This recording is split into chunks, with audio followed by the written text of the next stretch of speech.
When Playtonic Games announced their Kickstarter plans for Yooka-Laylee back in May of 2015, fans of the X-Rare developers' efforts on the retro game series Banjo-Kazooie and Banjo-Tooie were enthusiastic, to say the least.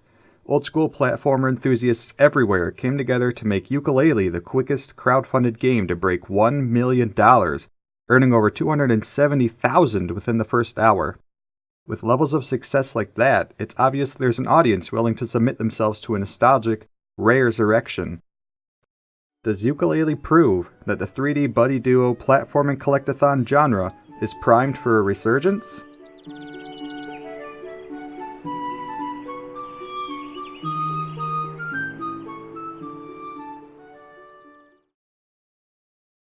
After Microsoft purchased Rare in 2002, it took an additional 6 years before they finally released another core sequel to the Banjo-Kazooie franchise. Although I'm without a doubt in the minority of people who appreciated Banjo-Kazooie nuts and bolts for what it was, I'll be the first to admit it was not the sequel many of us, including myself, were eagerly anticipating. Since its release, Rare had taken a drastic change in focus under Microsoft's guidance, instead allocating its talent towards supporting the Kinect, revitalizing an old, cult classic fighting game, and developing a multiplayer-oriented, swashbuckling adventure due to set sail in 2017. Yooka-Laylee's debut unwaveringly upholds its promise to create an authentic, old-school experience aimed at satisfying the lust for Banjo-Threeie, but oftentimes forgets that it's been almost 17 full years since Banjo-Tooie's release, and serves as a reminder of how much 3D platforming has evolved within nearly 2 decades. The game begins spotlighting the villainous duo Capital B and Dr. Quack, Capital B's malicious, intelligent new sidekick who invented the Novelizer 64, a device capable of stealing the world's supply of books in the hopes of retrieving the one book. Unfortunately for them, the one book happened to be in the possession of the sarcastic, wisecracking bat Laylee and her companion, the gold-hearted, kind-spirited chameleon Yooka, both of which happen to live in Shipwreck Creek, a location literally a 60-second walk from Ivory Towers, where Capital B resides.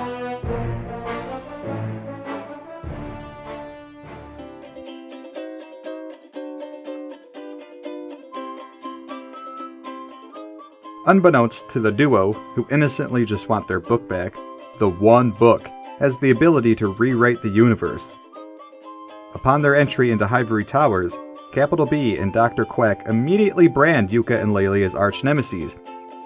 The bewildering dynamic between them isn't exactly disheartening, as it could simply highlight the heinous nature of his character, but the uneasiness concerning that relationship diminishes the more the player ventures around Ivory Tower, providing Capital B with a truly tangible reason to loathe the duo.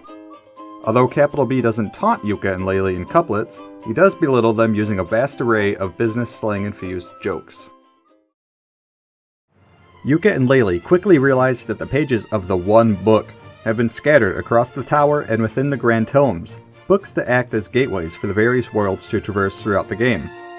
The Grand Tome worlds are examples of how Yooka-Laylee is, at times, too faithful to its inspiration, with each playscape representing the core conventional biomes seen all too often in other 3D platforming experiences.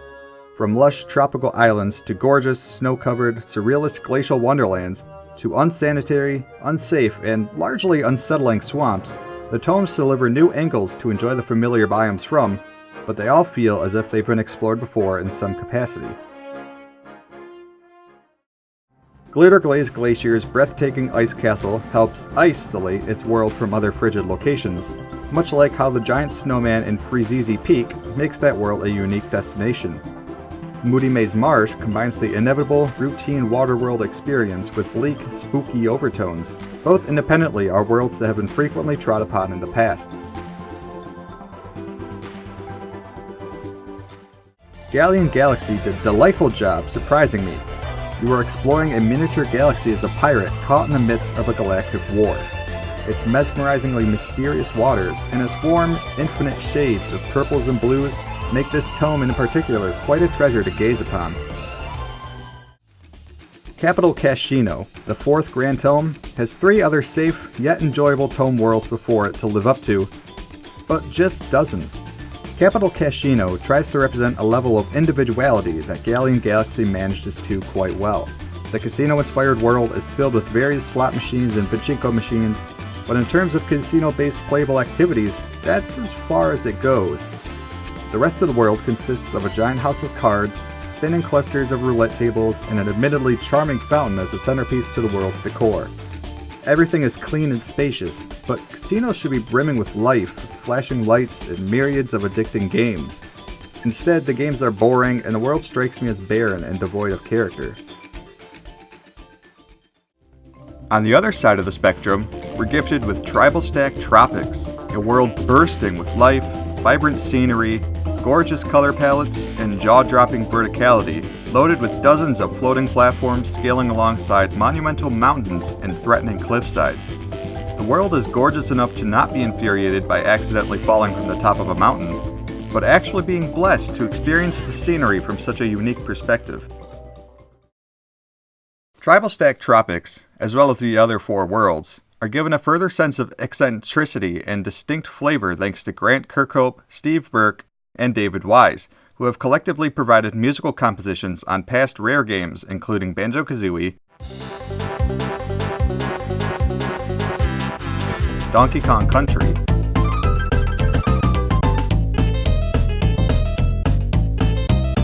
Viva Pinata, and Cameo Elements of Power.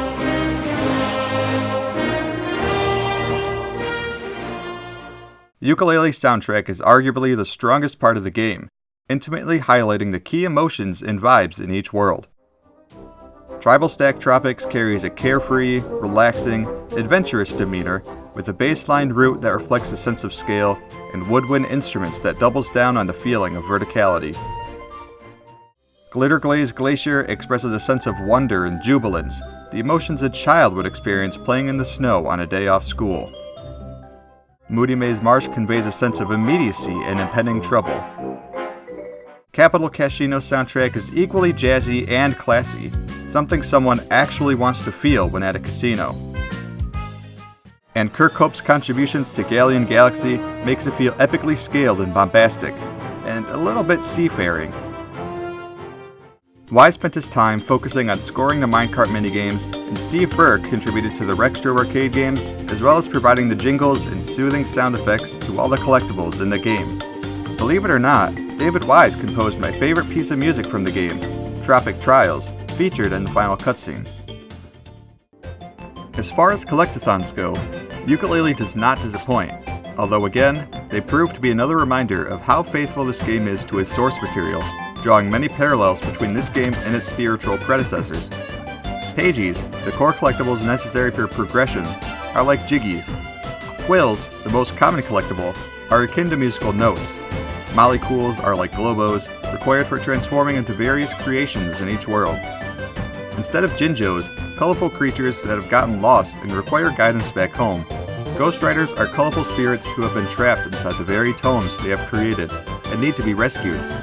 Butterfly extenders are like extra honeycomb pieces and grant you an increased health counter.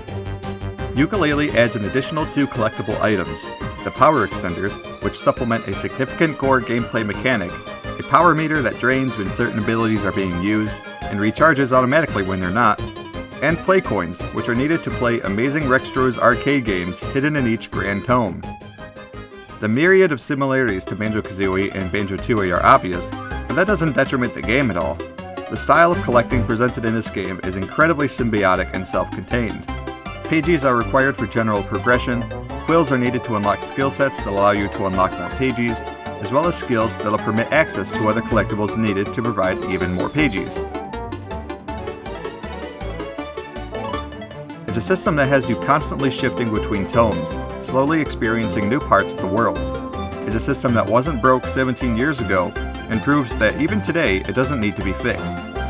However, obtaining the pages in every world lacks a level of diversity that would have complemented the hefty amount of collectibles boasted in each one. There's a few memorable outliers here and there, ranging from collecting silly hats for snowmen to starfishing with a space frog. And there are more than a handful of puzzles that are creative yet solvable, but most tasks consist of running through obstacle courses or completing time trials, which become increasingly difficult depending on how much it forces you to rely on the game's mechanics.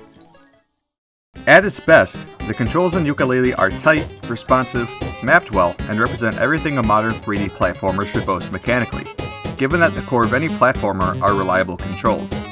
At its worst, the controls are floaty, specific abilities limit you to a boat-sized turn radius, which makes stringent maneuvering difficult to achieve, and makes some challenges harder than they should be. The worst offender is the camera, which often collides with the environment in ways that disable comprehensible movement. Transitioning between a free-running camera and fixed camera locations cause a lot of confusing motion. Other times, the camera randomly locks in place, calling for a few seconds of patience before it unlocks itself. It should be noted that the starting sensitivity for the game does not do the camera any justice. I personally had to scale the sensitivity back to compensate. These camera issues aren't abundant enough to break the game, but again, platforming games are incredibly reliant on responsive controls and an equally responsive camera. And considering that we have a plethora of examples of excellent platforming games now that it's 2017, it's almost inexcusable to have anything otherwise. To say this game plays only slightly better than Banjo-Kazooie is more of a complaint than a compliment. Yooka-Laylee's eclectic cast of characters is both one of its greatest strengths and one of its greatest weaknesses, depending on where you look. The recurring cast of characters in all the worlds are delightfully quirky and are a pleasure to interact with. Trouser Snake is a shady dealer that specializes in skill and ability transactions. Trouser is one of the greatest assets in the game and one of the most interacted with, which is great because Trouser has one of the most charming, albeit sketchiest, personalities in the game. Rextro64us, the blocky 64-bit dinosaur whose mind is still stuck in the early days of the internet, is hilarious to laugh at as he struggles to relate to the modern age, but his arcade-style minigames are infuriating and can be contributed solely to the sometimes floaty mechanics of the game.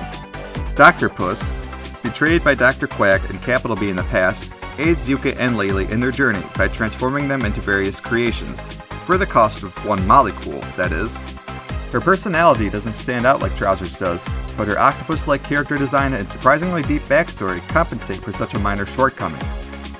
Bendy, the tonic dealer, doesn't have an outstanding personality or purpose other than allowing convenient locations to switch in and out tonic choices. Her appearance is kind of a hybrid between Rosie the Riveter and a kernel of corn. Cardos, a large, cheery, southern minecart, is consistently eager to take Yooka and Laylee on rides around his dilapidated tracks. The other characters, like the Knights of Hamelot, are agreeably punny, but they serve no purpose other than to have clever names. They feel uncomfortably out of place in all of the worlds they are seen in, and possess cliché, uninspired personalities. One of the only other recurring characters, Shovel Knight, isn't even from that game and still boasts greater character than many of the others developed for it. Many of the world-specific characters, including the Snowmen in GLITTERGLAZE Glacier and the rusted, abandoned shopping carts in Moody Maze Marsh, are fitting, but ultimately come off as samey. Enemy variety in the game has a similar vibe to it. Enemies in the game operate exactly the same way in every world, just with different skins. The core enemies exhale a startled scream before running their way towards you, and can easily be defeated in one hit. If they're wearing a hat, they can be defeated in two. It's obvious that Playtonic spent way more time focusing on the core cast of characters than the secondary characters, which is a problem that can easily be remediated in the future. A main theme that spans across the dialogue of Yooka-Laylee's cast of characters are the constant meta-jokes and self-awareness of them existing inside of a video game. It very similarly resembles dialogue from the golden days of Rare, and it always comes off as funny when it isn't overbearing.